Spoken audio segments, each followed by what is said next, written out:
The Campbell Playhouse. Orson Welles, producer.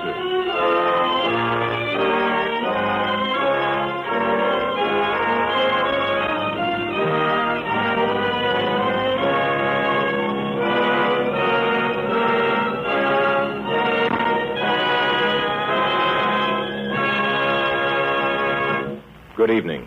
This is Orson Welles. Tonight we broadcast our version of what is generally regarded as one of the greatest of the modern mystery murder novels. In some peculiar fashion, it seems to have become necessary to defend the murder mystery as a form of entertainment. Heavy artillery is brought up in its behalf. President Wilson, it is proclaimed loudly, could not go to sleep or could go to sleep, one does not remember the point exactly, until a certain number of conflicting clues had managed to efface the days from his proof, and with a mystery solved only after suspicion has been aimed at every adult in the neighborhood, is not particularly shameful. I have never understood the need for this defense. Murder mysteries are, among other things, our most moral form of entertainment. The wrongdoer is regularly apprehended. If he is not, I have incredibly missed some fascinating black sheep of an author in a flock otherwise startlingly white. And one learns an obvious lesson that to be suspected wrongfully is in due course to be triumphantly cleared of suspicion. Life doesn't always proceed according to this admirable pattern. The apologists would do better to defend life, I sometimes think.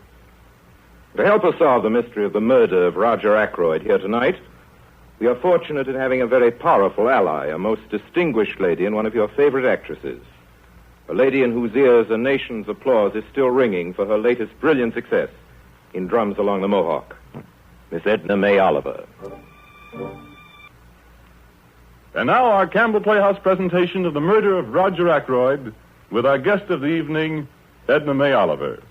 And ladies and gentlemen, before we begin, I think you'd like to know that we have with us in the studio tonight, as a surprise visitor, none other than the celebrated Belgian detective, Mr. Hercule Poirot. Ladies and gentlemen, I bid you good evening. If we had time, which we have not, I'm sure nothing would please us more than to hear from Mr. Poirot. Unfortunately... Why unfortunately when we have here a microphone? But, Mr. Poirot, you don't understand. I understand only that since my arrival in your country some weeks ago, I observed that there is circulate an impression of my person which I must now publicly refute. I trust that the embarrassment of my presence here tonight in Mr. Wells' studio will ensure from him an honest and lifelike portrait. It has been said that I am a little man. A regard for yourself that this is not so. I have 5 feet 2 inches of high. My head is perhaps egg-shaped, and I carry it perhaps a little to one side, the left, but my eyes shine green when I am excited. Beyond this, my mustache are the largest in Europe, and my force is in my brain and not in my feet. If these things are made clear, and Mr. Wells is a tribute to Hercule Poirot, I will be satisfied. The results of my little gray cells will speak for themselves.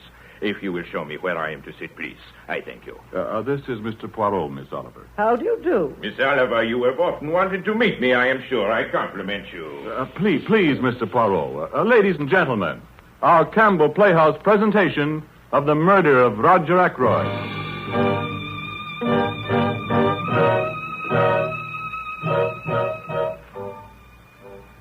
Well, let me to start with give you some idea of the little village of King's Abbot, of which I have so many years been the leading, I must admit, also the only physician and surgeon.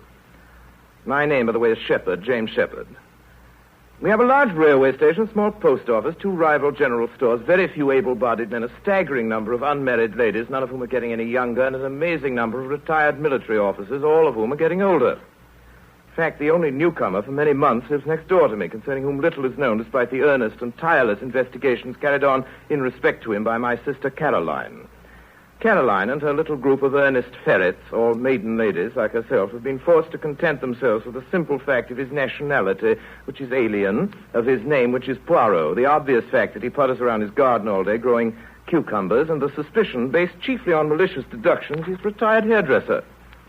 Let's see now. The main house of any importance in King's Abbot is Fernley Hall, owned by Roger Ackroyd, who's always looked more like a country squire than any country squire could really look, but who's actually an immensely wealthy manufacturer of wagon wheels, nearly 50 years of age, rubric of face, and genial of manner, in general, the life and soul of our, to this week, the peaceful village. The other house of any importance has been left to Mrs. Ferrars by her late husband. Mrs. Ferrars died on the night of the 16th of September, a little less than a week ago. It seems longer than that. I was sent over for 8 o'clock the morning of the 17th. There was nothing to be done. She'd been dead some hours. I turned to my home as soon as I decently could, looking forward happily to the warm breakfast I had missed, and rather unhappily to the certainty of a relentless cross-examination by my sister Caroline. Is that you, James? What on earth are you doing out there in the hall? Just hanging up my overcoat, my dear. Oh, Mrs. Ferrars died in her sleep, didn't she? Bacon is cold. How did you know? Out with the dawn, securing information instead of warming the bacon, is that it? I suppose you're going to tell me she died of heart failure. Annie told me. The milkman told her. He had it from Ferrars' cook. Since you're bound to hear sooner or later, Caroline, from the greengrocer or the postman, I might as well tell you myself. She died of an overdose of sleeping medicine. She hadn't been sleeping well lately. Nonsense. She took it on purpose. Well, now, why on earth should Mrs. Ferrars wish to commit suicide? A widow, still fairly young, very well off, good health, nothing to do but enjoy life. And looking forward to marrying Roger Ackroyd. Don't forget to leave that out. That's an item of fact only in your local gossip circle. A fact's a fact. And there is such a thing as remorse, James, even if you're as wealthy as Mrs. Ferrars. Remorse? I have always been convinced she poisoned her husband, and I'm more than ever convinced of it now. If you'd arranged an inquest a year ago, as I'd suggested you should... You're talking nonsense, Caroline. Then you're absolutely satisfied it was an accident? I'm satisfied this bacon is not going to get any warmer by itself, and it's time I went to the surgery to see my patient. All right, James. You don't have to be grumpy about it. Oh, by the way, Mr. Ackroyd's butler, Parker, called. What about? Mr. Ackroyd wants to know if you'll dine with him this evening.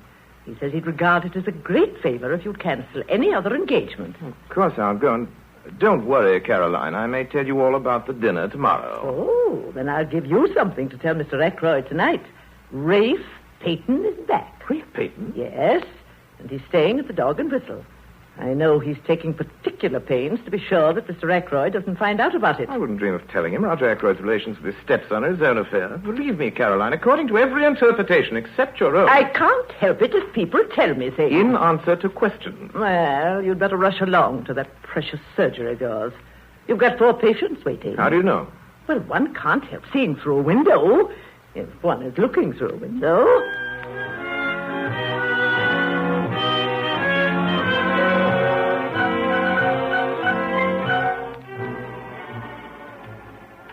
The distance from my house to Fernley Hall, Roger Ackroyd's home, is a little over 2 miles. I remember that evening as I walked that the subject of Caroline's latest piece of gossip kept returning to my mind. Rafe Peyton was in King's Abbot. Rafe Peyton, whom I'd known and liked since he was a child.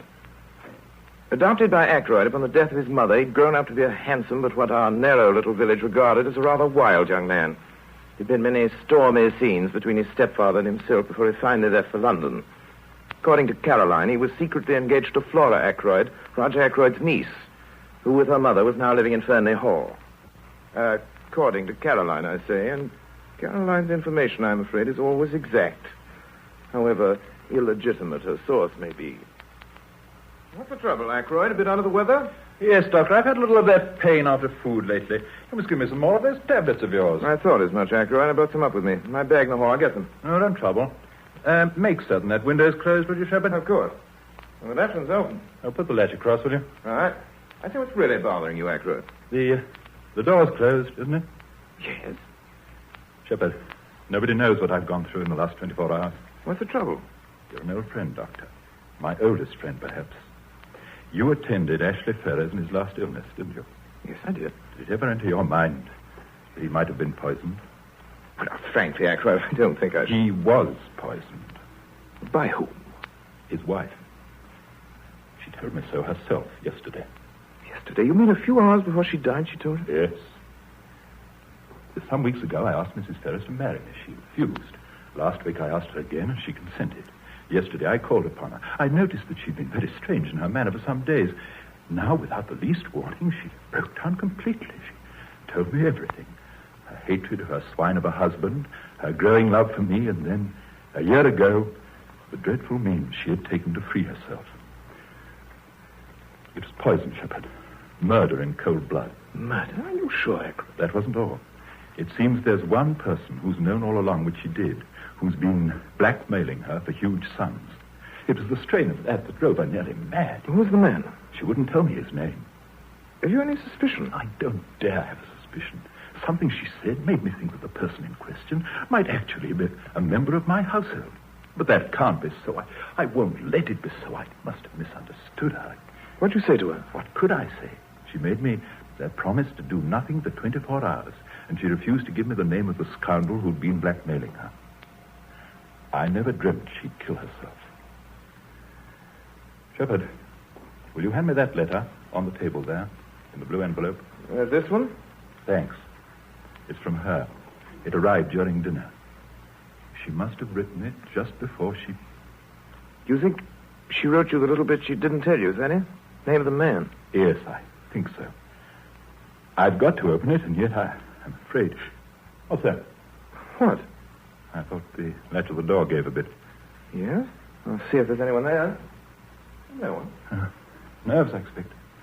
Are you sure you shut the window? Yes, it's closed. Well, I'll read it. If I read it to you, it won't seem so bad. I won't be facing it alone, no matter what the name. My dear, my very dear Roger, a life calls for a life. I see that. I saw it in your face this afternoon, so I'm taking the only road open to me. I leave to you the punishment of the person who made my life a hell on earth for the last year. I would not tell you the name this afternoon, but I propose to write it to you now, dear Roger, now that I have nothing more to fear. Will you forgive me, Shepard, but I see I must read this alone. It was meant for my eyes and my eyes alone. Do you think that's wise, Roger? I'd rather wait. Well, if you insist on not letting me help you. If you must put it that way, yes, my dear friend, I do insist. I'm sorry.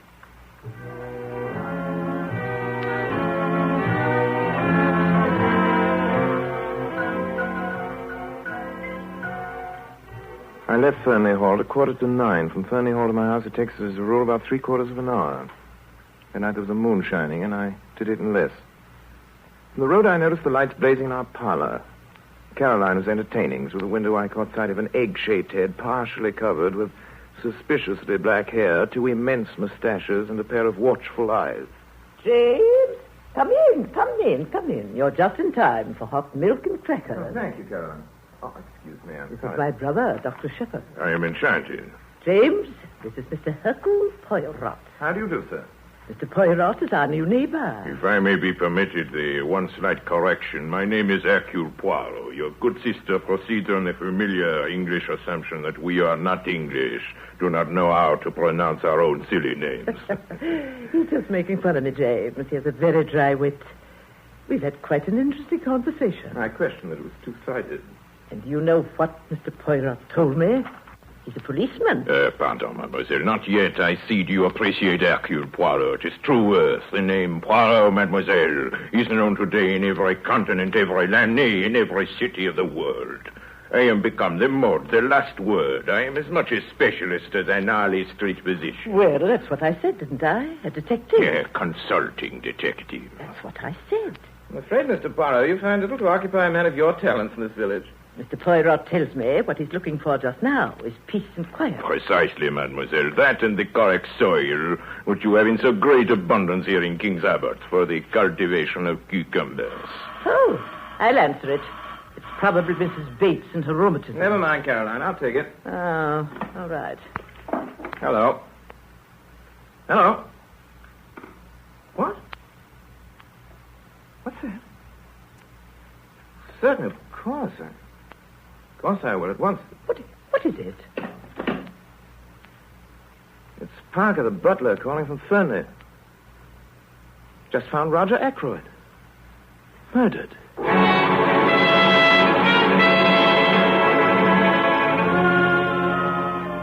Why, Dr. Shepard. Where is he, Parker? I beg your pardon, sir. Mr. Ackroyd, don't stand there staring at me. Have you notified the police? The police, What's the matter with you, Parker? You called me to tell me your master's been murdered. The master murdered? Didn't you telephone me not 5 minutes ago and tell me Mr. Ackroyd had been found murdered? Me? Oh, no, sir. My English is not of the best, Dr. Shepard, but there seems to be a peculiar misapprehension. Why, Dr. Shepard, I I'll never... give you the exact words I heard just now on the phone. This is Parker, the butler at Fernley speaking. Will you please come at once, sir? Mr. Ackroyd has been murdered. But, Doctor, I... Where is Mr. Ackroyd, Parker? Why, he's in the study, If you don't mind waiting down here a moment, Monsieur Poirot, I won't be a minute. This way, sir. But of course. I'd rather not intrude on him, sir, if you don't mind. Well, I will then.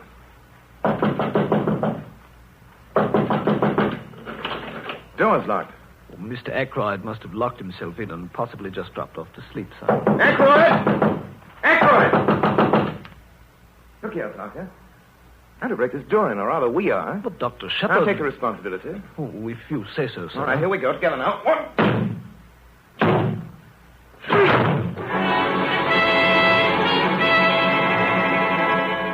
The inspector? He had his sideways, permitting the dagger to penetrate the jugular. Death was instantaneous. Has the body been moved? Beyond making certain that life is extinct, I haven't disturbed the body in any way. You didn't touch the dagger, did you, Doctor? No, Inspector. No, good. Well, we'll want that for fingerprints. Rummy-looking thing, isn't it? Foreign-looking. Moorish silver. Mr. Ackroyd was quite a collector. There are his silver cases over against the wall. Eh? Who are you? My name's Raymond.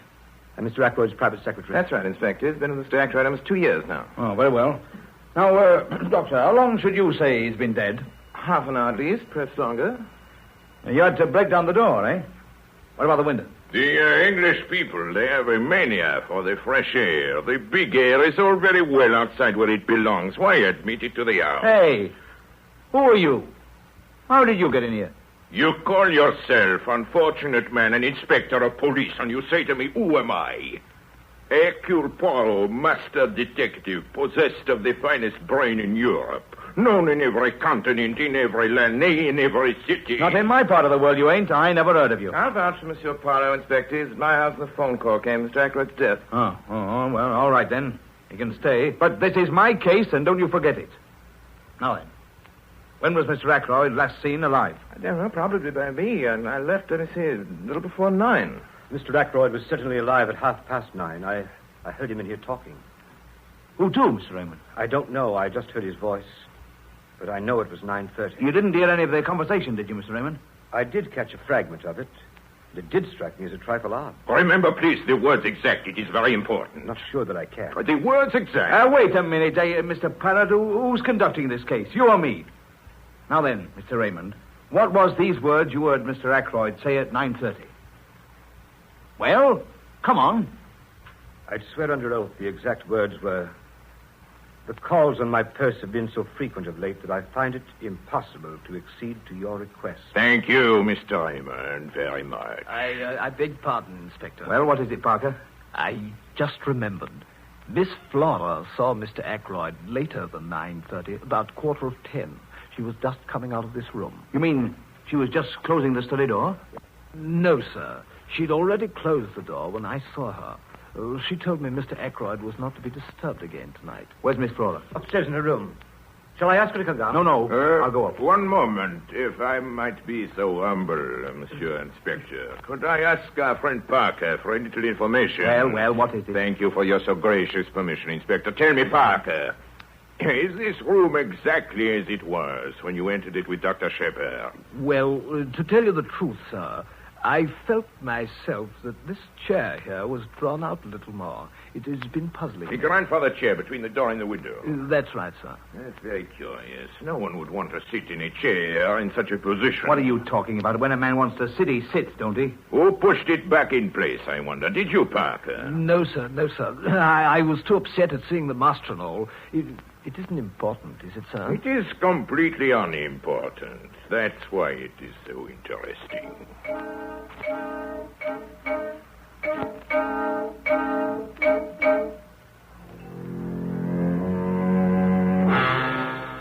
You're very late for breakfast, James. I was up quite late, Karen. I'm afraid I forgot your natural anxiety to learn details you're not supposed to know. Well, don't worry about me, James. Mr. Poirot was working his cucumbers at daybreak this morning. 6:37 it was. And I've been with him ever since. Good. Perhaps you have some information for me, Caroline. Perhaps I have. Or are you going to pretend you know what suddenly occurred to Mr. Poirot in the night? So that he couldn't sleep for an hour or two after he got home? Inasmuch as I haven't seen our friend since he went to bed. Well, I don't feel very much like telling you either. If I didn't know that he'd tell you himself, I don't think I would. Well, he was worrying about the prints of some shoes outside the window. The way the rubber studs were worn down, he says, should mean something to him. But he doesn't know what. Did you explain it to him, Caroline? Hasn't the cook been of any help to you, or the milkman, or the Ladies' Aid Society? You or... needn't always be facetious, James. Isn't the bacon needn't always be cold, I dare say, but it is, and so am I. But not cold, but facetious. James, you know what Mr. Poirot said? He said I had the makings of a born detective in me. He particularly admires my wonderful instinct into human nature. And he told me a lot about the little grey cells of the brain. He says his are of the first quality, slightly above that, in fact. I'm sure they are. He thinks you're very intelligent, too. Good morning, good shepherd. Good morning. Good morning, Mr. Poirot. A beautiful morning, is it not? See, how is this for a cucumber? Beautiful, now, my friend, it is yours. I give it you. Altogether, my good shepherd, I have a wonderful morning. Everywhere I learn things new and wonderful things. And all the time the gray cells of Hercule Poirot, they are working. Miss Caroline, she tells me so much about this Rafe Peyton. This morning I go to the hotel. It's what you call it. The Dog and Whistle. Thank you, Miss Caroline. And I think I will talk myself to Rafe Peyton. Then they tell me at the Dog and Whistle that was here last night another gentleman asking for Mr. Peyton. Why, James, I certainly think you might have No, Caroline, I thought someone ought to inform Rafe of his uncle's death. The least one could do, and since no one but myself and the members of your intelligence service knew that he was in King's Abbot at all. Matter of fact, Rafe Peyton left the Dog and Whistle at 9 o'clock last night, never came back. Well, what on earth do you think happened to him? Rafe Peyton has a right to come and go as he pleases. He might have gone anywhere. He might even have gone back to London. Leaving his luggage behind? I wonder. By the way, my good shepherd, the telephone call. Oh, you mean the one that came while you were at the house with Mr. That Poirot? is the one. Tell me, do you think it is possible that someone could have telephoned you and imitated Parker's voice sufficiently to deceive you? Well, he said he was Parker. James really doesn't know Parker's voice well enough. Of course. But the telephone call was traced this morning by my friend Inspector Hempstead. It didn't come from Fanley Hall at all. It was put through to you at 9:50 last night from a public call office at King's Abbot Station, and at 23 the night mail is for Liverpool. It is the inspector's opinion that the murderer may have left King's Abbot on that very train. Ah, then you do believe that Rafe Peyton... I believe nothing, mademoiselle, until it is proved. Well, then, what do you think? I think, Miss Caroline, that Roger Ackroyd was murdered. Outside of that, I think that I will have to think a good deal more.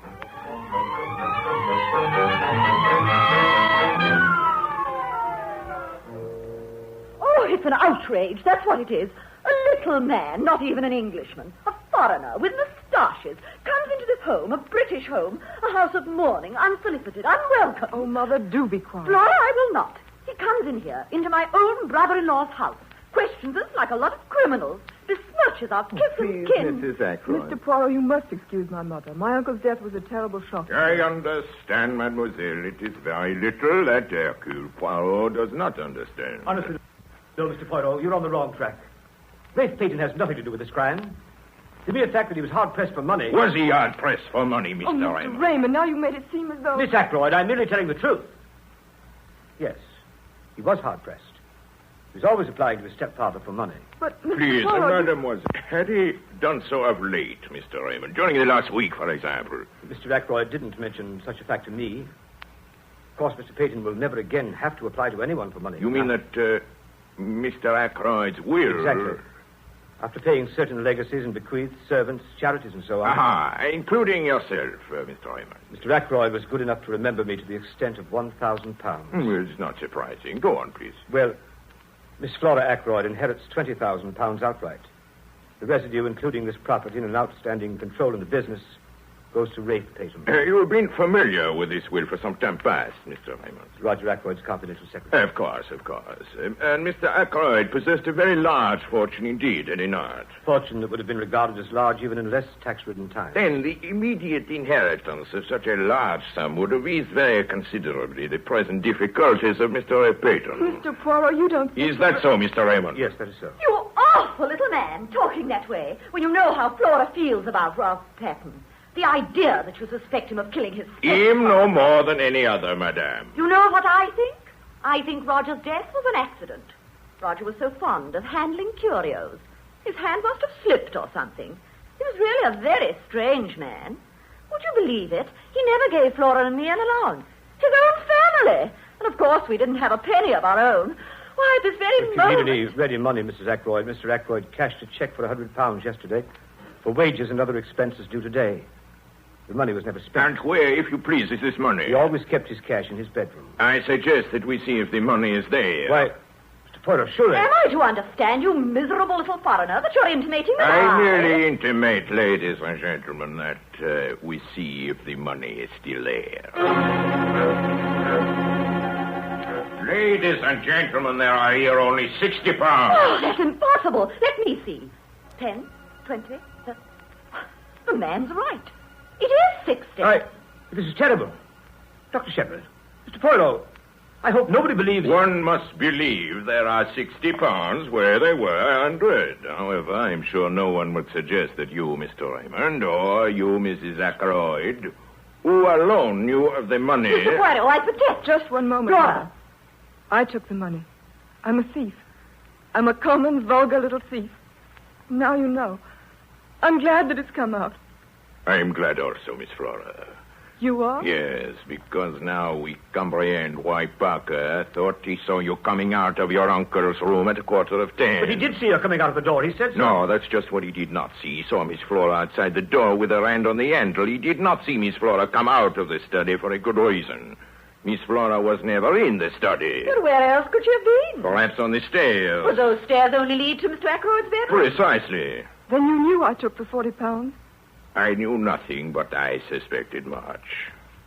As even now, I suspect that this money you have taken, you did not take it for yourself. I took it for myself. You can take what steps you please. I assure you, Miss Ackroyd, no steps will be taken. Only one thing. Why did you not tell me sooner? Me, Hercule Poirot, who in the end will know everything. Why do not all of you tell me the truth? Just because Flora made a little mistake. That's no Silence, reason to... silence, madame. Ladies and gentlemen, I am aged. My powers might not be what they were. In all probability, this is the last case I shall ever investigate. But Hercule Poirot does not end with a failure. Ladies and gentlemen, I tell you, I mean to know, and I shall know in spite of you all. How do you mean, in spite of us all? But just that, monsieur. Every one of you in this room is concealing something from me. It may be something trivial, which is supposed to have no bearing on the case. Each one of you has something to hide. I appeal to you. Tell me the truth now. The whole truth.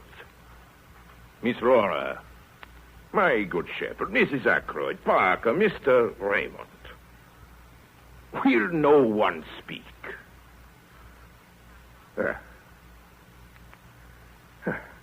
Tis a pity.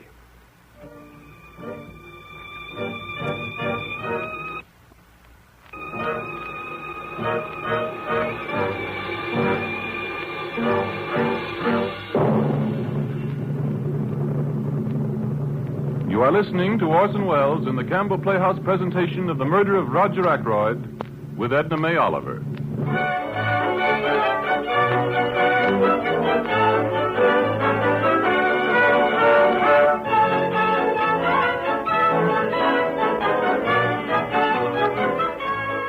This is the Columbia Broadcasting System.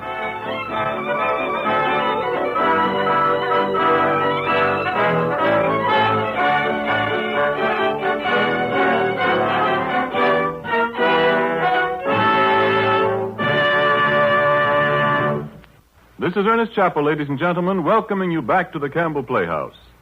In a moment, we shall resume our presentation of The Murder of Roger Ackroyd. And now Orson Welles continues our presentation of The Murder of Roger Ackroyd with Edna May Oliver.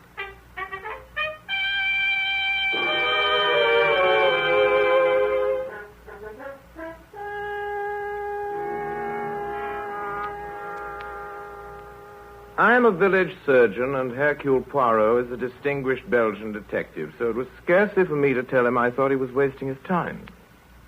It was certainly not for me to tell him that he was getting on my nerves. Not that I didn't admire his extraordinary cleverness on the inside. Poirot was right, for instance, about the dagger. Police investigation confirmed his suspicion that the fingerprints on the handle of the dagger were those of Roger Ackroyd, the murdered man, though the position of the dagger definitely precluded suicide. It was Poirot who established that it had not been Parker, the butler, who summoned me on the phone that night to what had become a house of death. And again, it was Hercule Poirot who made it indubitably clear that nobody had seen Roger Ackroyd alive after 9:30, at which time Raymond, the secretary, had heard Ackroyd's voice in the study. In spite of all this, it seemed to me that Hercule Poirot was making little real progress in solving the mystery of Roger Ackroyd's death. Furthermore, it seemed to me a curious thing for a detective of his self-proclaimed standing to be spending so much of his precious time in idle chatter with my sister, Caroline. I had a very interesting chat with Mr. Poirot, James. He thinks me very intelligent. So you've told me. Is it just a coincidence, Caroline, that on those occasional mornings when the bacon is both warm and crisp, it should be so far away from me that I can't reach it? Too much bacon isn't good for you. There's no such thing as too much bacon. And I'll be the judge of what's good for me. I rather fancy that at least is something I know best, Caroline. You know so many things, James. You're so self-complacent. That's why it's difficult to talk to you. That's why you get the idea that people are trying to pump you. Some more bacon, please. Poirot says I'd make an excellent detective. Did he? We had a very interesting chat. I wonder if Monsieur Poirot found it interesting. He said I was more valuable than anyone he's met here. He told me a lot about his life, too. About a mad nephew of his. And you know that Prince Paul of Mauritania, the one who just married the dancer? Well, I do not know her. You do not know her, and I do not care to hear about her or about his mad nephew either. Did he ask you any questions, Caroline? No questions. We just chatted and chatted. More bacon, please. I have a little theory of my own, James.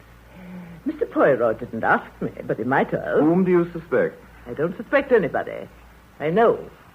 Parker was here in your surgery the morning of the murder. That place is full of poison. He's sure to have taken some. As a matter of fact, that's been my theory right along. Roger Ackroyd was poisoned in his food that night. Nonsense, he was stabbed in the neck. You know that as well as I do. After death, to make a false clue. I examined the body, and I know what I'm talking about. That wound wasn't inflicted after death. It was the cause of death. And don't look so omniscient. Next, you'll be telling me you know more about medicine than I do. Perhaps you think you could take over my practice. Oh, don't be ridiculous. You know I haven't a license.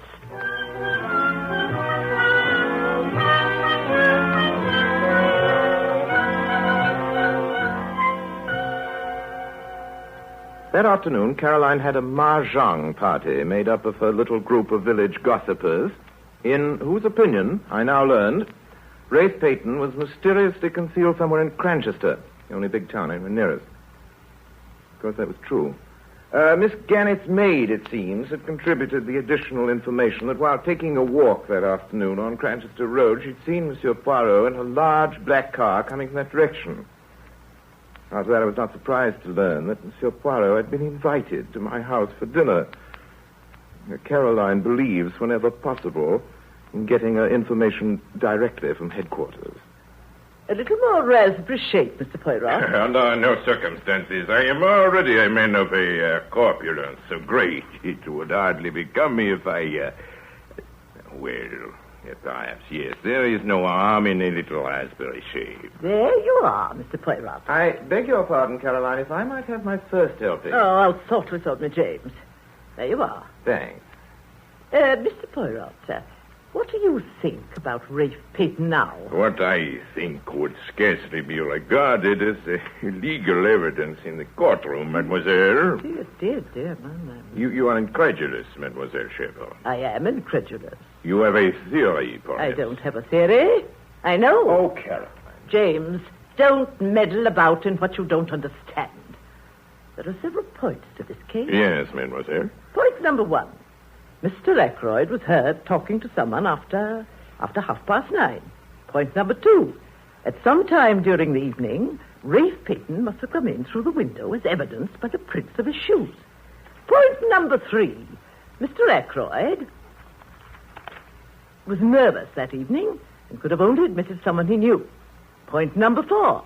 The person with Ackroyd at 9:30 was asking for money. We know Rafe Peyton was in a scrape. Admirable. Oh, and one other thing, Mr. Poirot. I found out something for you today.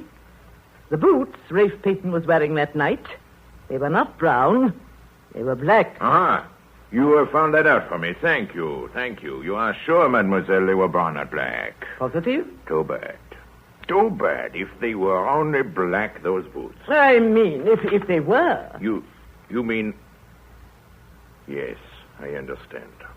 Rafe Peyton is guilty or innocent according to whether his boots are brown or black. Really, Mr. Poirot? It could easily be. For murder, there was with Mr. Peyton so many motives. First motive, blackmail. Rafe Peyton may have been the man who blackmailed Mrs. Ferrers. Reason, his general money needs. The second motive, the certainty of a great inheritance through Mr. Ackroyd's death. And the third motive, Caroline? Very simple, very simple. Mr. Ackroyd's violent disapproval of Rafe's proposed marriage to Miss Flora. Well, after listening to you, Caroline, I'd say the case looks very black against him. I haven't a case, James. I know.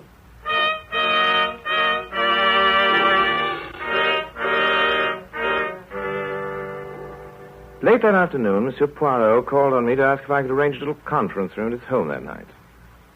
There were to be present Mrs. Ackroyd, Flora, Raymond, and Parker. I think Caroline, who was present when he called, would have given 10 years of her life to have been added to the list. For my part, I would have been only too glad to yield her my place among those who, on that particular evening, gathered around the beaming countenance of the Belgian detective and cucumber breeder. Yeah, I'm clearing my throat. That is an accepted signal in this country that a meeting is about to begin. Quiet, everybody. I'll read the list. You will please answer to your names. Raymond. Yes? Parker. Yes, sir. Mrs. Ackroyd. Yes, but I wanted distinctly understood. Yes, will be sufficient. Miss Flora. Yes. Say, Poirot, what's the meaning of all this? The list I have just read is the list of suspected persons. Every one of you present had the opportunity to kill Mr. Ackroyd. I won't stand for this. I'm going. You will not go, madame, until you have heard what I have to say. I clear my throat again. And now I commence at the beginning. Until now, ladies and gentlemen, we have all been trying to answer to ourselves one principal question. Who was in the room with Mr. Ackroyd at 9:30?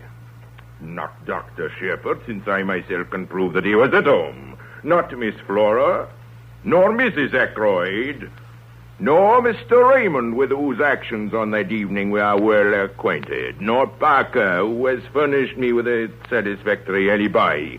Who then? This is the part of Hercule Poirot, the cleverest, the most audacious question. Was anyone with him? Are you trying to make me out a liar, Mr. Poirot? I tell you, I distinctly heard voices. I distinctly heard the words that Mr. Ackroyd was speaking. Mr. Raymond, the words that Mr. Ackroyd said. The calls on my purse have been so frequent of late that I believe it is impossible for me to accede to your request. Does nothing strike you as odd about them? Their style, for example. No, he frequently dictated letters to me using exactly the same style. That is precisely what I seek to arrive at. Would any man use such a phrase in talking to another, huh? I think not. My friends, you have all forgotten one thing. The stranger who called at the house in the preceding weekend, the firm he represented. You remember, Mr. Raymond? Dictaphone company. A dictaphone, that's what you think. Mr. Ackroyd had promised to invest in a dictaphone, you remember. Me, I had the curiosity to inquire of the company in question. Their reply, Mr. Raymond, was that Mr. Ackroyd did purchase a dictaphone from their representative. Why he concealed the matter from you, his confidential secretary, I do not know. Must have meant to surprise me with it.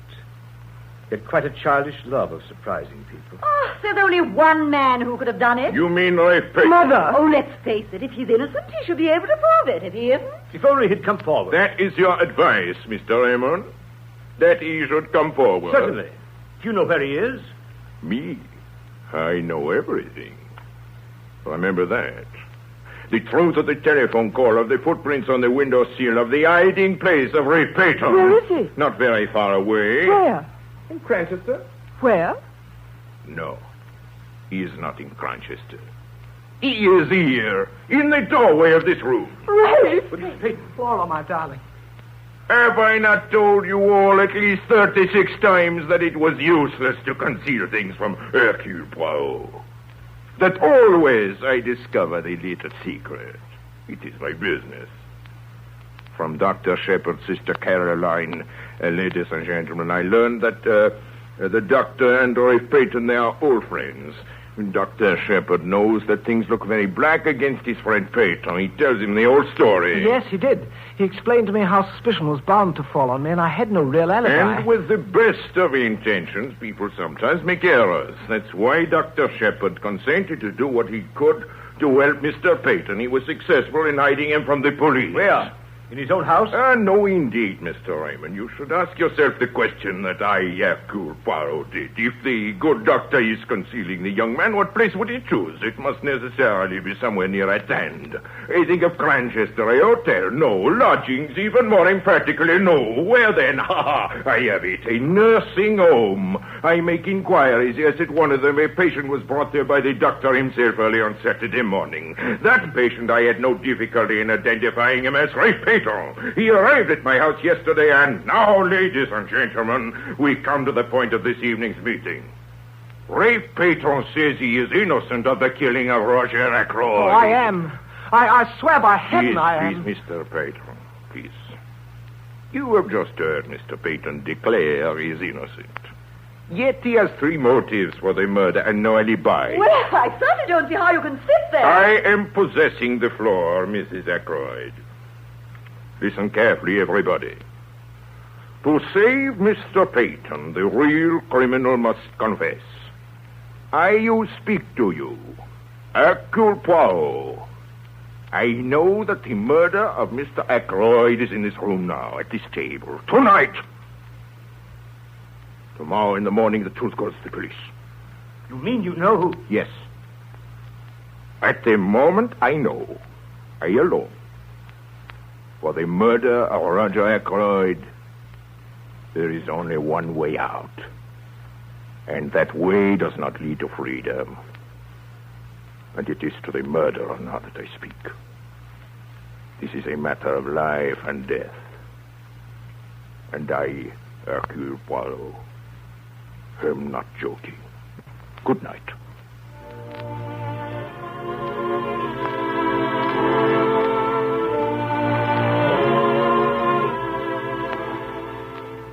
James, what are you doing out there in the hall? Just hanging my overcoat, my dear. Well, aren't you coming in to chat? I'm very tired, Caroline. But at least you can tell me what happened last night. Mr. Poirot told us all about his little gray cells again. Oh, does he think Rafe Peyton is guilty? No. Well, he's crazy. You can go over and tell him so in the morning. Good night, Caroline.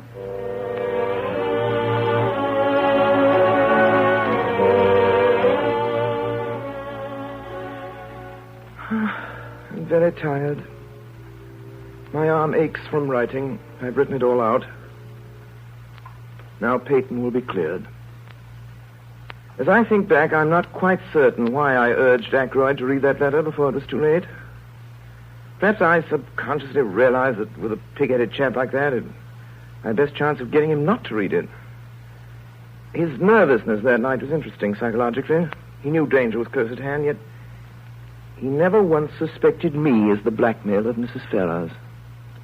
The dagger was an afterthought. I'd thought of a very little weapon of my own, but I saw the dagger lying on the silver table. It occurred to me how much better it would be to use a weapon that couldn't be traced to me. I suppose I must have meant to murder him all along. As soon as I'd heard of Mrs. Ferrars' death, I felt convinced that she'd have told him everything before she died. So I went home and took my precautions. The dictaphone he had given me 2 days before to adjust. Something gone a little wrong with it, and I persuaded Ackroyd to let me have a go at it instead of sending it back. I did what I wanted to it. Took it up with me in my bag. Studied that evening. When it was all over, I looked around the room for the door. Quite satisfied. Nothing had been left undone. The dictaphone was on the table by the window. Time to go off at 9:30. The mechanism of that little device was rather clever, based on the principle of alarm clock, and the armchair was pulled out so as to hide it from the door. I never dreamed that Parker would notice that chair. He certainly would not have remembered Poirot hadn't asked him. Having the American sailor with a toothache call me from King's Abbot that night is a stroke of genius. There's no way for anyone listening to have told that it was not Parker. I still don't know how Poirot thought that one out. My only regret is about Caroline, and yet I feel I can trust Poirot. She'll never know the truth, and I'm glad at that. I shouldn't like her to know she's fond of me, and then, too, she's proud. My death will be a grief to her, but grief passes. When I've finished writing, I shall enclose this whole manuscript in an envelope, address it to Poirot. And now, because I'm tired, take some sleeping powders. Because I'm very tired, I will take more sleeping powders than I should. More than anybody should. I suppose I ought to feel sorry. I am sorry. Sorry that Hercule Poirot ever came to King's Abbot to grow his cucumbers.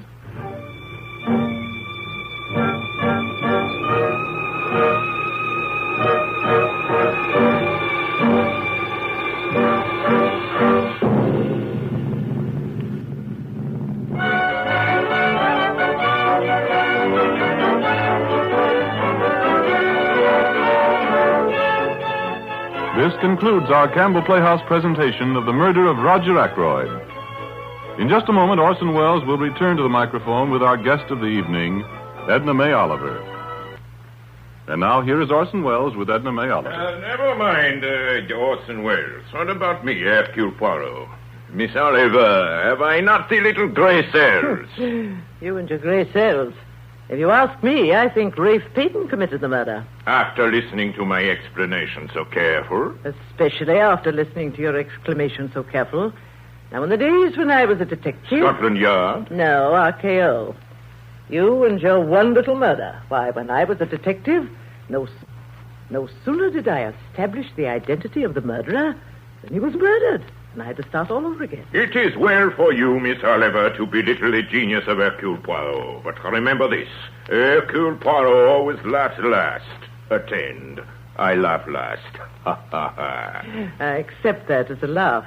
Go on. I have observed the proceedings here in the studio, and I have detected a circumstance which has indubitably escaped you are untrained to watch for such things. Almost it had escaped me myself.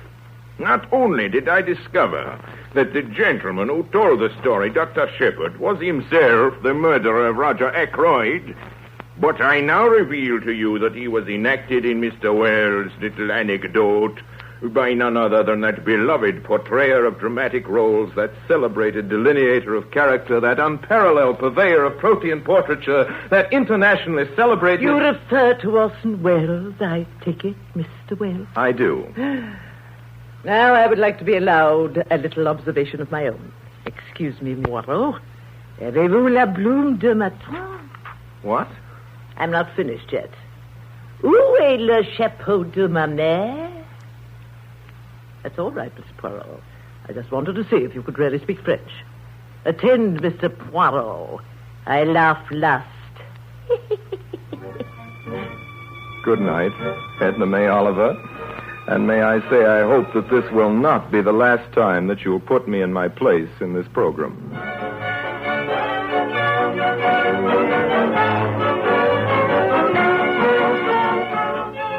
In tonight's Campbell Playhouse production of The Murder of Roger Ackroyd, the role of Caroline Shepard was played by Edna May Oliver.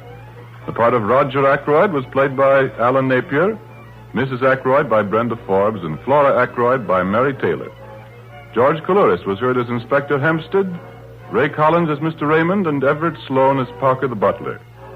Dr. James Shepard, who committed the murder, was played by Orson Welles, and Hercule Poirot, who arrested Dr. Shepard, was played by Orson Welles. The music for tonight's production, with the exception of the Noel Coward melodies, was composed and, of course, conducted by Bernard Herrmann. And now, Mr. Wells, I see we have just a moment. Can we have a word about next week's story? Next week, ladies and gentlemen, it will be our proud pleasure to give you The Garden of Allah, starring Claudette Colbert. The Robert Hitchens masterpiece, both as a book and a play, has engaged the affections of the peoples of the world for 35 years with its ageless story of a great love and a greater renunciation. If Miss Colbert is listening in, I want her to know how eagerly we're all looking forward to the privilege of having her with us in the Campbell Playhouse. No other actress that I know is more ideally suited than Miss Colbert for the part of Dominique, the English girl who found in the great Sahara Desert the love that gave the final meaning to her life. And so until then, till next Sunday in Claudette Colbert in the Garden of Allah, my sponsors, the makers of Campbell Soups, and all of us here in the Campbell Playhouse remain obediently yours.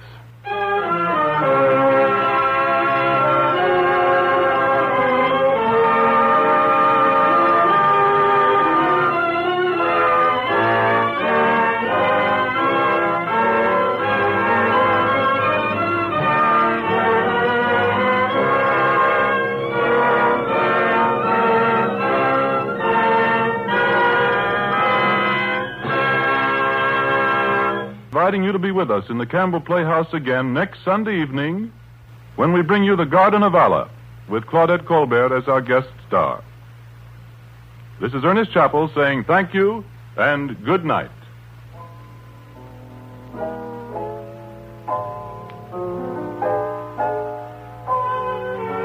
This is the Columbia Broadcasting System.